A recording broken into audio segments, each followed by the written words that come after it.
बताना, फिर हाथ उठा देना चालू हो। और नजदीक हो जाए। ओम नीलांबुज श्यामल कोमलांगम सीतासमारोपितवामभागम कारुमहासायकचारुचापं नमामि रामरघुवंशनाथं। बुद्धिहीन तनु जानिके सुमिरो पवन कुमार, बलो विद्यादेव हरहु कलेश्विकार।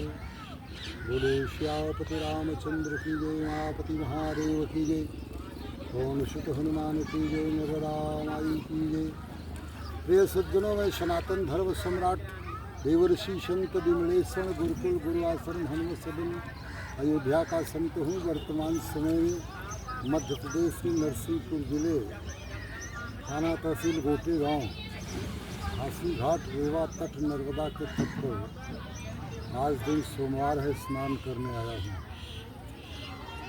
वर्तमान समय में जो विनाशकारी प्रकृति का तांडव चल रहा है, उसका प्रमाण Israel, Iran, America, Afghanistan, Taliban, Pakistan का युद्ध बता रहा है। और उसके बाद हमारे सनातन धर्म भारतीय संस्कृति के जो चिराग दीपक कहे जाते हैं संत समाज, साधु समाज, उन संत समाज से आम जनता यही जानना चाहती है। प्रकृति का बड़ा गूढ़ प्रश्न और संदेश है कि अगस्त, अत्रि, विश्वामित्र, वशिष्ठ, व्यास, पाराशर, सप्तऋषि आदियों, आज परशुराम, जमदग्नि, भृगु आदि की जो अलौकिक शक्तियाँ थी, उनकी जो दिनचर्या है, उनकी जो संस्कृति है, उनकी जो संत नीति की मर्यादा है, वो पालन करने वाला सूत्र और परंपरा कहाँ गई, क्यों लुप्त हो गई। चारों शंकराचार्यों से आम जनता सवाल करना चाहती है। दूसरी बात, प्रकृति का जो नियम और कानून है, प्रकृति का जो सिद्धांत और विधि है, उसी के संचालन में, उसी के निर्वाह पालन में प्राचीन काल से हमारे संत मनीषी लोग आराधना से, साधना से, तपस्या से अलौकिक शक्तियों को प्राप्त करके तब अपने कर्तव्य का पालन करते थे। साधु ऐसा चाहिए जैसा सूप सुहाए, सार सार को गही रहे थोथा दे उड़ाए।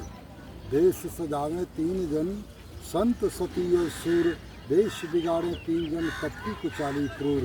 छाई बदरिया पाप की झरझर गिरते अंगार, जो न होते संत जन तो जर जाते संसार। और आज का वर्तमान समय में ऐसा साधु समाज का नीति और दिनचर्या चल रही है कि वो पापाग्नि को बुझाने के बजाय पापाग्नि को बढ़ा रहे हैं। ये जो बड़े बड़े महंत, बड़े बड़े महामंडलेश्वर जो कारागार में हैं, इनके पास जो अरबों करोड़ों की संपत्ति आई, वो कहाँ से आई। इन जो है हमारे सदगृहस्थों की बात है, आप संत द्वारे भूखा आ जाए उसको भोजन करा दो, उसको दक्षिणा देने क्या जरूरत है, उसको वस्त्र दे दो, उसको हाथ पाँव में तेल श्रद्धा भक्ति बढ़ाओ, संतन की सेवा। एक बात। दूसरी बात ये है कि अब वर्तमान समय में सनातन धर्म भारतीय संस्कृति का उद्धार और उत्थान तभी हो सकता है जब या तो संस्कृत राष्ट्र घोषित हो जाए या देश का प्रधानमंत्री योगी आदित्यनाथ बन जाए। इसके अलावा तीसरा कोई विकल्प नहीं है। अगर ऐसा नहीं हुआ तो आने वाले समय में प्रकृति हिंदुओं से बहुत आहत है, विशेषकर हिंदू महिलाओं से अंग प्रदर्शन कर रही हैं। वो जहाँ जाती हैं, तीर्थ में जाती हैं, नर्मदा स्नान करने, जहाँ भी वो गई वो अपने अंग का प्रदर्शन करती हैं। क्योंकि नारी समाज को जब तक वो कौमारी अवस्था में है तब तक जो है उनको जो है चुनरी लहंगा पहनना चाहिए, और जब सुहागिन हो गई तो उनको सौभाग्यवती की जो संस्कृति परंपरा है, उनके ललाट पर घूंघट होना चाहिए, साड़ी साया ब्लाउज पहनना चाहिए।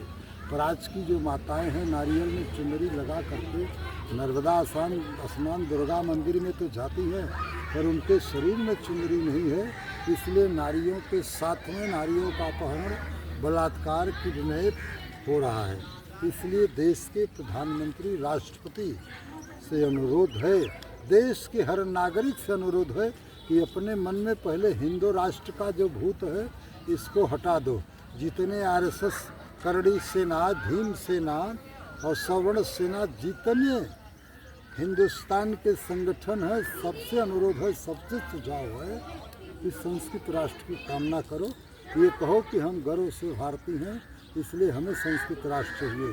संस्कृत राष्ट्र नहीं हुआ या योगी प्रधानमंत्री नहीं बना तो आने वाले समय में औरंगजेब, बाबर, सिकंदर का फिर जो है तांडव होगा और उनका शासन होगा, क्योंकि प्रकृति हिंदुओं के क्रियाकलाप से बहुत आहत है। अब बताओ, शंकराचार्य पद भारत में केवल 4 रहे, तब से कोई जो है विहंगला के शंकराचार्य बन गई। अब साधु समाज ही सनातन धर्म, भारतीय संस्कृति का सबसे बड़ा कांटा, सबसे बड़ी समस्या है।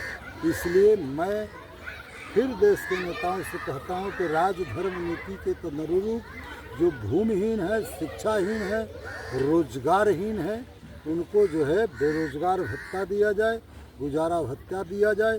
जो विधवा, विकलांग और वृद्ध हैं उनको जो है जीवन निर्वाह भत्ता दिया जाए। जिसके घर में कन्या पैदा हो जाए, सुकन्या भत्ता के रूप में 1 लाख रुपए सरकार उस कन्या के नाम से फिक्स डिपॉजिट कर दे। यही राजधर्म नीति की परंपरा है, बाकी कोई विकल्प नहीं है। आज नहीं तो कल ऊपर वाले के यहाँ देर है अंधेर नहीं है। जो जैसा किया है वैसा भोगेगा। भला है तो भलाई होगी, बुरा है तो बुराई होगी। ये मैं नहीं कह रहा हूँ, कृष्ण भगवान अर्जुन से कह रहे हैं, अवश्य में भोक्तव्यम कृत कर्म शुभाशुभम। जीव अपने प्रत्येक कर्म का परिणाम अवश्य भोगता है। इसलिए जब कृष्ण भगवान ने अर्जुन को गीता सुनाया था 18 अध्याय की, उस समय केवल संस्कृत राष्ट्र था। परीक्षित के शासन तक संस्कृत राष्ट्र था। उसके बाद इस जो है भारतीय प्रारूप संविधान के जो रचयिता हैं जो है BN राव साहब, उन्होंने इसकी लेखनी किया और डॉक्टर राजेंद्र प्रसाद भारत के प्रथम राष्ट्रपति वो इसके रचनाकार हैं। इसलिए इन सब संविधान को हटाकर संस्कृत संविधान, संस्कृत राष्ट्र, योगी को प्रधानमंत्री बना दो। सदा सदा के लिए हिंदू का जो सम्मान और हिंदू का जो धर्म है सुरक्षित और अस्थायी हो जाएगा। इन्हीं चंद शब्दों के साथ वाणी को विराम दे रहा हूँ। और विशेषकर जो ब्राह्मण है, ब्राह्मण को संस्कृत मंत्रालय गुरुकुल दिया जाए।